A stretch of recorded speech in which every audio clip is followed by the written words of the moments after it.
Okay, so hi everyone. Thank you so much, Vera, for the invitation. It's really a pleasure to see you here. First of all, you are a friend and very active as well, and I'm so happy to see you organizing all this, and looking forward to see you organizing more and more events, even in person. It's really pity what's happening now and that we couldn't actually meet in person. I'm glad also to see all these attendees hearing these interesting presentations. It's really nice to see what's happening here in Lebanon. So I hope that my presentation now is it clear enough? Yes, you can just put it in full screen mode and you're good to go. Okay, that's perfect. Okay, so I'm here to talk about the importance of seawater monitoring systems and the monitoring of different seawater parameters in the context of climate change in order actually to do an efficient marine spatial planning in general. So I'm here also to complement the presentation of the director of the National Center of Marine Sciences, Milad Fakhri, who couldn't actually present his slides due to technical problems. So I would like to say that our center is one of the 4 centers attached to the National Council for Scientific Research, to the SNRS of Lebanon, المجلس الوطني للبحوث العلمية. We are the National Center for Marine Sciences, المركز الوطني لعلوم البحار, and we do everything related to marine science, from the very tiny marine creatures, which are the phytoplankton, to zooplankton, to the ecology, to the pollution, etc., to the big marine mammals, like the monitoring and counting of cetaceans, like dolphins, etc. So why should we monitor seawater and climate change patterns for an efficient marine spatial planning? As you know, climate change has lots of consequences that, for example, like the warming, the acidification, the deoxygenation, hypoxia, etc., and all these are affecting directly or indirectly the infrastructure, the facilities of many coastal cities. Okay, so in order to have to put or to fix or to determine something or long-term plans for the sustainability of coastal cities or marine protected areas, etc., we need to understand what's happening actually in order to to determine these plans. Okay, this is why it's very important to monitor the coastal area and the marine area in general. And this is actually why the National Center for Marine Sciences has been interested to monitor the entire Lebanese coast from its extreme north to the extreme south. We have more than 26 stations since the late 80s, actually. And we are not just monitoring the chemistry or just the bacteriological populations, etc. No, we are also monitoring temperature and salinity since the 1980s. To check also the trends of these parameters. And you can always check our reports, our annual reports on our website, on our website. Also, we are monitoring time series stations offshore some cities in Lebanon.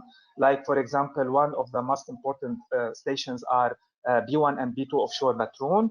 We've been monitoring these stations since 1999.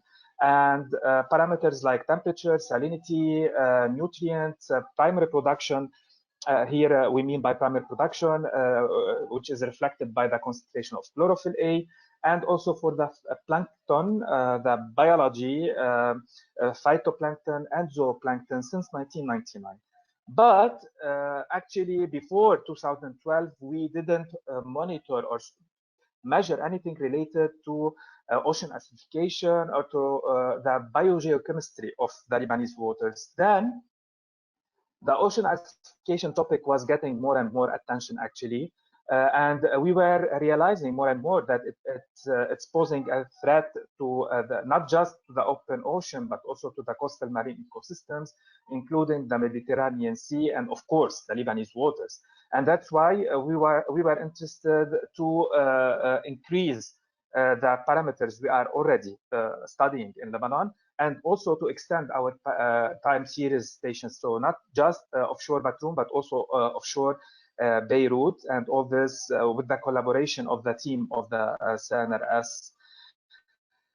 Now, during the implementation of a EU-funded project, it's called ELM, Evaluation of the Lebanese Marine Environment in the Beirut and Tyre areas, we are also extending those time series stations in order to have better idea of what's happening in terms of biogeochemistry and climate change trends also offshore the cities.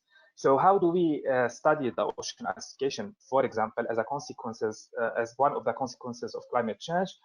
So in addition to the basic parameters like the temperature, nutrients, chlorophyll, phytoplankton, zooplankton, etc., we are also measuring the total alkalinity, total dissolved inorganic carbon, pH, which are these three parameters are carbonate system parameters, and also the oxygen, which is a very important indicator of the viability or the vitality of the marine ecosystem. And we are so much using our research vessel Kana in order to sample important depths in our waters. And we are measuring these carbonate system via a new tool in our center. Actually, this is the only system existing in Lebanon to measure this, and it's also produced here in Lebanon. And we've managed to export some of these units to Europe in order for them, because it's a cost-friendly system. It's very nice. And so we are the only ones in Lebanon, we are the only organization or institution measuring, actually quantifying the climate change. We are not just studying the effects or predicting the consequences. No, we are quantifying what's happening, okay, since the 1999 for the climate change. So we've got so much results, and we can already see the signs of ocean acidification. So the pH was increasing since 2012, and there are increases of total alkalinity and total dissolved inorganic carbon. And these results are already published in a scientific article that you can see, Hassoun et al. 2019, for more information. And in order to upgrade actually our monitoring systems, thanks to the IUCN, I'm not so sure if Ziad is here with us, but thanks also to Ziad, the representative of the IUCN, we will be glad to install for the first time a scientific buoy offshore the Lebanese shores. And this buoy will be supervised scientifically by us, by the researcher of the National Center for Marine Sciences. We already have actually, we've determined the specificities of the probes, of the sensors, etc. And we are in the latest stages to implement this, to install this buoy. And we are super excited for this, because it will give us actually high resolution data in terms of climate change monitoring. So not only chemical and physical parameters, we are now starting something new and something really very important and related to the livelihoods of Lebanese people. So now we will be studying very soon the effects of ocean acidification on marine organisms, on commercial marine organisms via a project funded by the IAEA. And here we'll be studying the effects on the spiny oysters, Spondylus spinosus, which is an edible bivalve by many people, mainly in the north, but also in many areas of Lebanon. And in terms of the monitoring, because as I've mentioned earlier in my presentation, we need actually to monitor, we need to measure. And that's why, because one of the main effects of climate change is the increase in intensity and frequency of the harmful algal blooms, algal blooms generated by the blooms of phytoplankton population, little cells of vegetal cell. It's like the tiny marine forest, okay? Due to climate change and of course to anthropogenic pressures like pollution and etc., they can multiplicate in a very big numbers, and they can produce biotoxins that could generate actually lots of intoxications and damages for not just the marine organisms, but also for humans. And that's why we were interested to monitor these blooms and also to measure for the first time in Lebanon the concentration of these biotoxins in many investigated species. As you can see, many bivalves, mollusks, etc., and fish. And we've seen already that we have significant concentrations, mainly in the Spondylus spinosus in one of the bivalves. And this study has been also published very recently. And you can check it for more information about this. So the key factor here is actually to monitor, okay, with a high quality, with a high intensity and frequency, in order with this very good consistency, in order to have reliable and credible trends about what's happening in our marine ecosystem. So this is why one of the main tasks actually in the marine center, in our center, is to monitor the phytoplankton, which are the base of the marine trophic chain. So any harm that can happen to these creatures would affect the entire marine trophic chain. And that's why actually we are sampling and studying these creatures every single month from different areas of the Lebanese Sea in order to check any perturbation in their ecological succession, any occurrence of toxic species, if there is anything abnormal. And this is something that's happening more or less every day in the center. Plus, in order to communicate what's happening to worldwide, to global networks, and to learn from others and let the others also know from our experience, because we are already doing a great job regarding climate change monitoring in the center. So we are already on the map of climate change studies in the Mediterranean and worldwide. So this is why we are part of many international networks like the Global Ocean Acidification Network, where I am a member in the Executive Council there. And you can check it on the website. And I'm the founder of the Ocean Acidification Mediterranean Hub. Why I'm talking about this? Because it's very important actually to learn and to know what's happening, not just in the Lebanese waters, which is just a part of the Mediterranean Sea, a very small part, but also in the neighboring countries. Okay, we need to know what's happening in general in the Levanten Basin and also in the Adriatic and etc. So that's why I established this Ocean Acidification Mediterranean Hub, which is a regional hub of the GOA.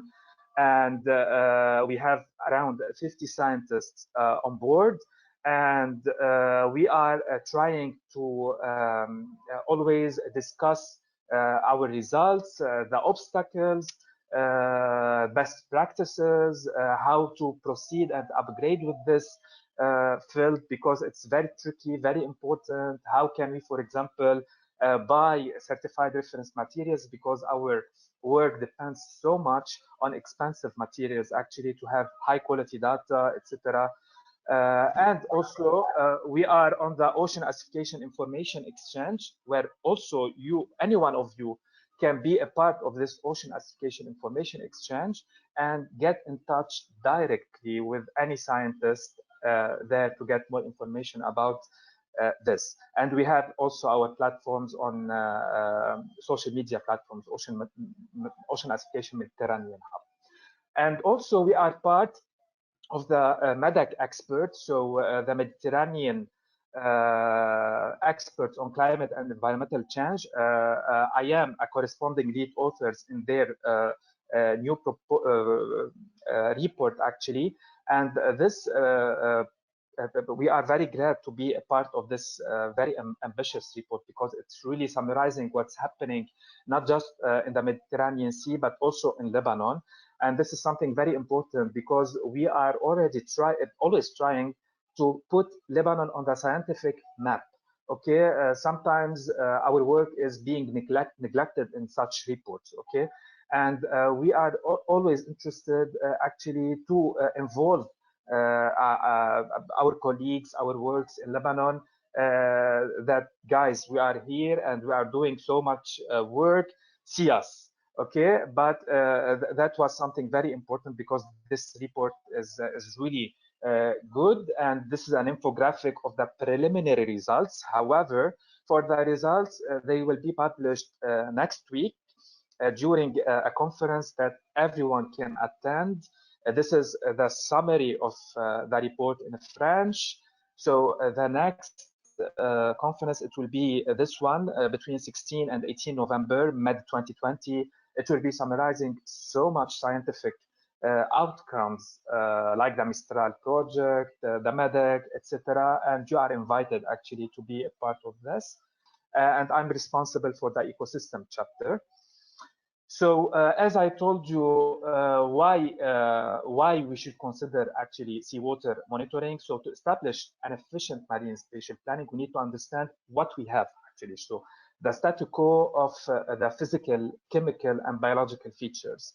What do we have? And in terms of not just biology and taxonomy, which is very important, but also in terms of chemistry, physical parameters, the natural variabilities, then what's happening and the drivers of change, if there is any change actually. And we can see this via high quality data. So climate change trends, warming, ocean acidification, sea level rise, pollution trends, etc. All these, we use all these in order to determine the best solutions for short and long term actions. So you can always follow us and our activities and actions on the page of the National Center for Marine Sciences on Facebook. And if you have any question, please do not hesitate to contact me or anyone of our colleagues in the center. I'm glad actually to finish here. I try to be as much brief as possible.